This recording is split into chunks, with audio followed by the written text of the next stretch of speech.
पूर्व स्वास्थ्य मंत्री बन्ना गुप्ता के पीएस सहित 21 ठिकानों पर ईडी ने की छापेमारी। आयुष्मान भारत योजना घोटाला मामले में झारखंड के पूर्व स्वास्थ्य मंत्री बन्ना गुप्ता के पीएस, ओम प्रकाश, टीपीएस सहित अन्य लोगों के झारखंड, दिल्ली, पश्चिम बंगाल और उत्तर प्रदेश के कुल 21 ठिकानों पर ईडी ने छापेमारी की। छापेमारी के दौरान विभिन्न ठिकानों से 20 लाख रुपये नकद और दस्तावेज मिले हैं। वहीं बन्ना गुप्ता के पीएस के यहां से 2 लाख रुपये मिले हैं। झारखंड में यह छापेमारी रांची, गुमला, जमशेदपुर, बोकारो और हजारीबाग के 17 ठिकानों में हुई, जबकि पश्चिम बंगाल के 2 और दिल्ली, उत्तर प्रदेश के एक ठिकानों में छापेमारी हुई। ईडी की टीम ने राज्य के पूर्व स्वास्थ्य मंत्री बन्ना गुप्ता के पीएस ओम प्रकाश के जमशेदपुर स्थित आवास के अलावा झारखंड स्टेट आरोग्य सोसाइटी के पूर्व एडिशनल एग्जीक्यूटिव डायरेक्टर अभिषेक श्रीवास्तव सहित अन्य के ठिकानों पर में छापेमारी की। वहीं दूसरी ओर ईडी की टीम ने पीपी कंपाउंड स्थित टोरस टावर स्थित third party apart assessment MD India और सेफ हेल्थ इंश्योरेंस कंपनी के कार्यालय में भी छापेमारी की। केंद्रीय अर्धसैनिक बल के जवानों के साथ सबसे अधिक ईडी के अधिकारियों की टीम यहां पहुंची थी। सेफे कंपनी के अधिकारियों के अलावा बीमा कंपनी के अधिकारियों पर फर्जी दवाओं के भुगतान का आरोप है। इसके अलावा ईडी की टीम ने अशोक नगर, एदरहातू, बरियातू, लालपुर और चिरौंदी में अन्य लोगों के ठिकानों में छापेमारी की। हजारीबाग के मसी पीढ़ी पंचशील मोहल्ला स्थित एक sunshine hospital and research centre में ईडी की टीम ने सुबह से लेकर शाम तक करीब 9 घंटे छापेमारी की। हजारीबाग में झामुमो ने मनाया 40वां स्थापना दिवस। मुख्यमंत्री हेमंत सोरेन हजारीबाग में आयोजित झामुमो के 40वें स्थापना दिवस समारोह में बतौर मुख्य अतिथि शामिल हुए। उन्होंने जिला स्कूल मैदान में आयोजित सभा को संबोधित करते हुए कहा कि केंद्र ने 5 साल तक राज्य सरकार को अस्थिर करने का प्रयास किया। तरह तरह के षड्यंत्र किए व झूठे आरोप लगाए, लेकिन वे आंदोलनकारियों की पार्टी को कमजोर नहीं कर पाए। मुख्यमंत्री ने कहा कि लोकसभा चुनाव में षड्यंत्र कर जेल में डाला गया। अगर मैं जेल से बाहर होता तो भाजपा के खाते में एक भी सीट नहीं जाती। उन्होंने कहा कि दलितों और पिछड़ों को कुछ भी हासिल करने के लिए काफी संघर्ष करना पड़ता है। बोकारो बंद के दौरान बीएसएल के सीजीएम को किया गया गिरफ्तार। नौकरी की मांग को लेकर बोकारो स्टील प्लांट के इस्पात भवन गेट के पास गुरुवार को विस्थापित अप्रेंटिस संघ के प्रदर्शन के दौरान लाठीचार्ज में एक व्यक्ति की मौत हो गई थी। इसके विरोध में शुक्रवार को बोकारो पूरी तरह बंद रहा। जिले में प्रवेश करने वाली सभी सड़कें सुबह से ही आंदोलनकारियों ने जाम कर दी थी। शहर के सभी सड़कों पर टायर जलाकर और अवरोध लगाकर आवागमन को बंद कर दिया गया था। इस दौरान पूरे मामले में संज्ञान लेते हुए उपायुक्त विजय जाधव ने गुरुवार देर रात अपने कार्यालय में बैठक की और घटना के लिए जिम्मेदार मानते हुए बीएसएल प्लांट के मुख्य प्रबंधक हरिमोहन झा को गिरफ्तार करने का निर्देश दिया। इसके बाद उन्होंने शुक्रवार की सुबह 5 बजे गिरफ्तार कर लिया गया। इधर लाठीचार्ज में मृत युवक का शव शुक्रवार को भी देर शाम तक बोकारो जनरल अस्पताल में ही पड़ा रहा। प्रबंधन ने मृतक के परिजनों को 25 लाख रुपये मुआवजा व परिवार के एक सदस्य को नौकरी देने की बात कही।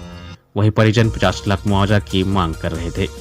वहीं बंद के कारण शुक्रवार को विनोद बिहारी महतो कोयलांचल विश्वविद्यालय ने पीजी सेमेस्टर 1 की परीक्षा तथा राजकीय पॉलिटेक्निक की परीक्षा स्थगित कर दी गई। 19-20 अप्रैल को रांची में भारतीय वायुसेना का एयर शो का होगा आयोजन। रांची में 19 और 20 अप्रैल को नामकुम के कोचाटोली स्थित आर्मी ग्राउंड में एयर शो का आयोजन किया जाएगा। एयर शो में तरह तरह की कलाबाजी का प्रदर्शन किया जाएगा। इस आयोजन को लेकर शुक्रवार को उपायुक्त मंजुनाथ भजंत्री से भारतीय वायुसेना का एक प्रतिनिधिमंडल ने मुलाकात की। इस दौरान वायुसेना की एक्रोबैटिक टीम ने उपायुक्त को एयर शो के प्रदर्शन को लेकर विस्तार से जानकारी दी। 17 अप्रैल को एयर शो का फुल ड्रेस रिहर्सल किया जाएगा।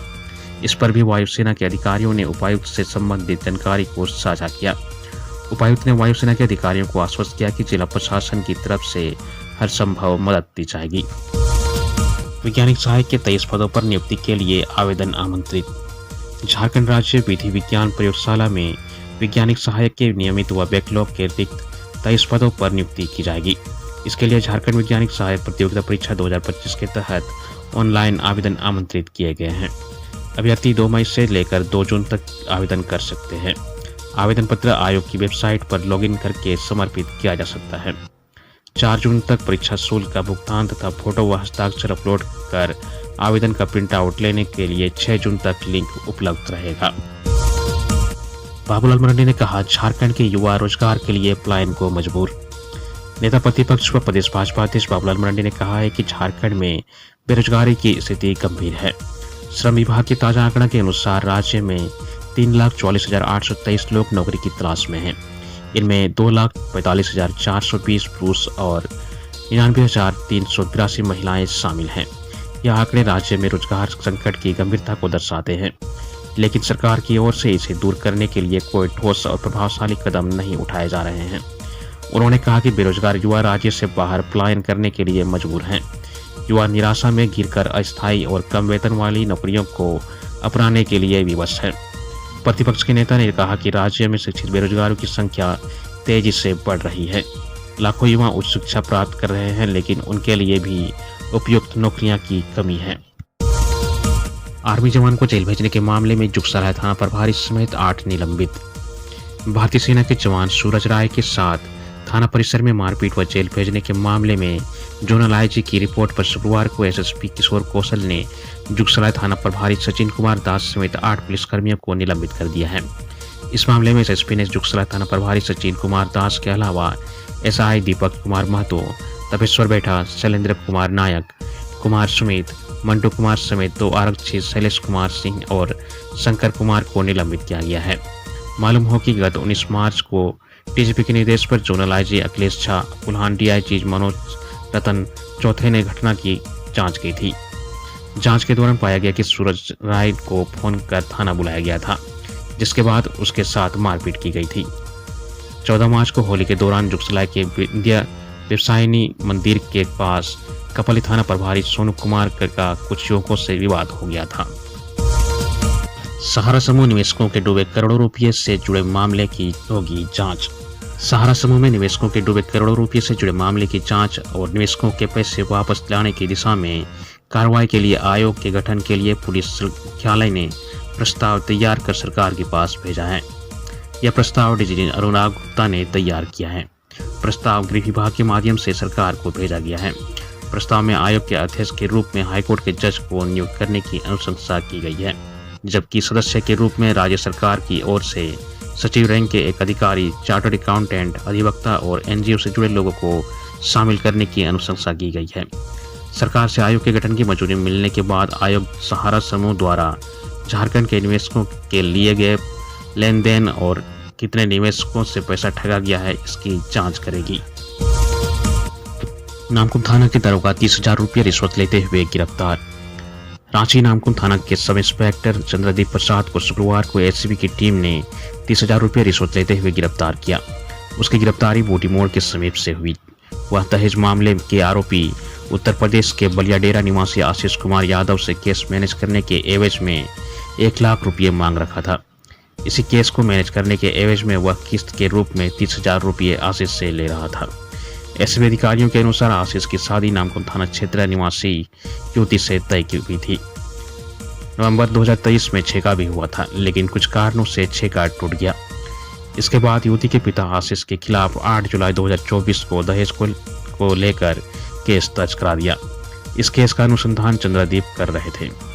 केस में आशीष ने सिविल कोर्ट से जमानत भी ले ली थी, लेकिन केस के अनुसंधान केस मैनेज करने के नाम पर आशीष से रिश्वत की मांग कर रहे थे। इससे नाराज आशीष ने इसकी लिखित शिकायत एसीबी से कर दी।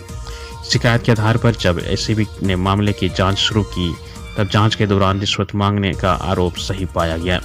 इसके आधार पर दारोगा के खिलाफ रिश्वत मांगने के आरोप में एसीबी थाना में केस दर्ज किया गया था। राजधानी में वक्फ बिल का किया गया विरोध। राजधानी रांची में एकरा मस्जिद के बाहर जुम्मा की नमाज अदा करने के बाद कई युवाओं ने वक्फ बिल के विरोध में प्रदर्शन किया। युवा हाथों में काली पट्टी बांधे हुए थे। उन्होंने कहा कि वक्फ संशोधन बिल हम लोगों को मंजूर नहीं है। वक्फ अधिनियम 1995 में केंद्र सरकार द्वारा लाए गए गैर जरूरी संशोधन के खिलाफ 13 अप्रैल को राजभवन के समक्ष महाधरना दिया जाएगा। इसे लेकर पुरानी रांची स्थित बैंक्वेट हॉल में आमिया संगठन की बैठक हुई। इस मौके पर संगठन के केंद्रीय अध्यक्ष एस अली ने बताया कि केंद्र सरकार ने बिना मुस्लिम समुदाय की सहमति और सुझाव को शामिल किए जल्दबाजी में वक्फ संशोधन बिल पारित कराया है। इस मौके पर हाईकोर्ट के अधिवक्ता शकील परवेज ने भी अपनी बातें रखी। बैठक में जियाउद्दीन अंसारी, फुरकान, इमरान अंसारी समेत कई लोग मौजूद थे। जमशेदपुर में रामनवमी को लेकर पुलिस ने किया फ्लैग मार्च। जमशेदपुर में आगामी रामनवमी पर्व को लेकर शांतिपूर्ण तरीके से संपन्न कराने के उद्देश्य से जिला पुलिस पूरी तरह सतर्क है।